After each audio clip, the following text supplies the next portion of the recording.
Joining us now via Skype, Ambassador Eric Edelman, on the board of the Foreign Policy Initiative, in addition to an impressive resume that includes an ambassadorial stop in Turkey and an Assistant Secretary of Defense post. Eric, with your breadth of knowledge, with literally the world to talk about today, let's begin with the Ukraine. Ambassador, were those elections or that referendum, in fact, a farce? Well, I don't think anybody is going to see those elections as free and fair outside of perhaps the Kremlin. And there is no way that people are going to accept multiple voting and various other indications of fraud and malfeasance that went on as a free and fair vote. So, you have given us that assessment of the situation. Obviously, with the reaction from the new Ukraine government, what action might we expect from Moscow now? Well, I think it's been interesting that before the vote, it seems that President Putin was trying to dial back the rhetoric a little bit. He was drawing attention to the May 25th vote. I think he's been somewhat sobered by the initial reaction of sanctions, but clearly not sobered enough by what the U.S. and the EU have done in the way of sanctions. I think the sanctions have tended to come late and tended to be a kind of series of half steps. But they have shown that the Russian economy is vulnerable to outside pressure, and that's got to give Putin some pause. If he could get what he would like best, it would be to be able to make it clear to the government in Kiev that they have to deal with him, that they have to essentially knuckle under to his demands, and he can do that without necessarily actually annexing these parts of Ukraine that have had these fraudulent votes. Let's remember that back in 2008, during the war with Georgia, you had declarations of independence by Northern Ossetia and Abkhazia, which wanted to be included in Russia. They have remained separate entities inside Georgia without actually becoming part of Russia. So you may end up having the same situation here in Ukraine. Eric, with this in mind, and you touched on some of the economic implications for Mr. Putin and for the Russian Federation. In that situation, is there a time limit on these efforts in the Ukraine? In other words, when does the world reaction financially and perhaps even reaction at home start to affect Mr. Putin? Can he last this? Can he maintain this stance for a long time, or do you see this as being more finite, a matter of months, where he continues to bully, for lack of a better term, the Ukraine? Well, of course, what he would like, in the best of all possible worlds from his point of view, is to get out from under the sanctions while still getting the government in Ukraine essentially to do his bidding. He's worked in the past with many of the candidates who are running for office in the presidential election later this month in Ukraine. So I think it stands to reason he believes he may be able to work with them again, but wants to make sure that they understand, in kind of Russian parlance, who's the boss. And if he can get that, essentially what he wants geopolitically without the sanctions, so much the better.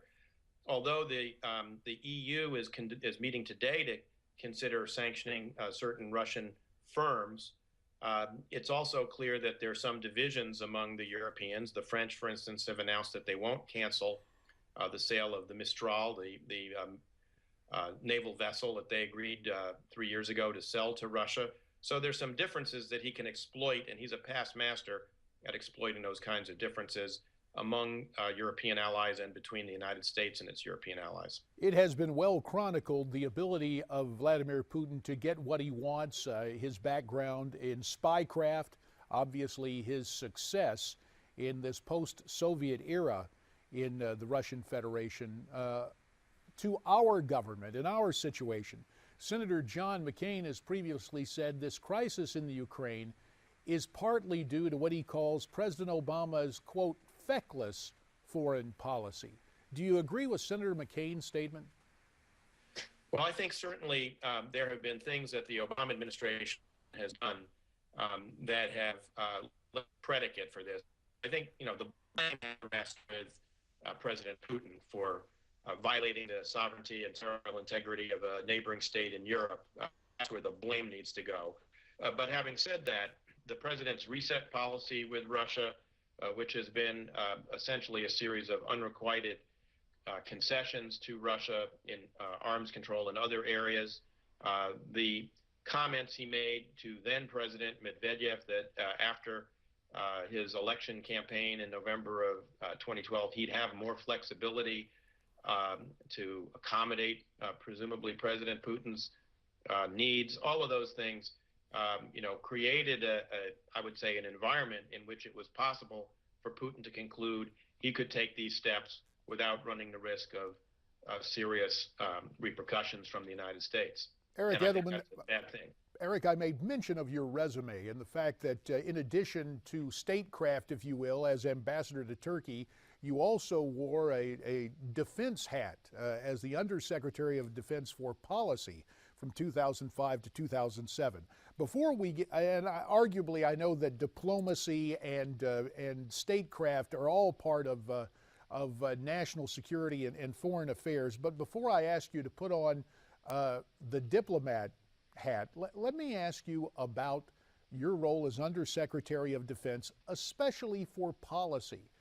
The criticisms often come that the Obama administration, in terms of domestic politics, works with a coordinated voice, yet there seems to be a lack of coordination in the response from state, in the response from defense to any number of these foreign policy situations.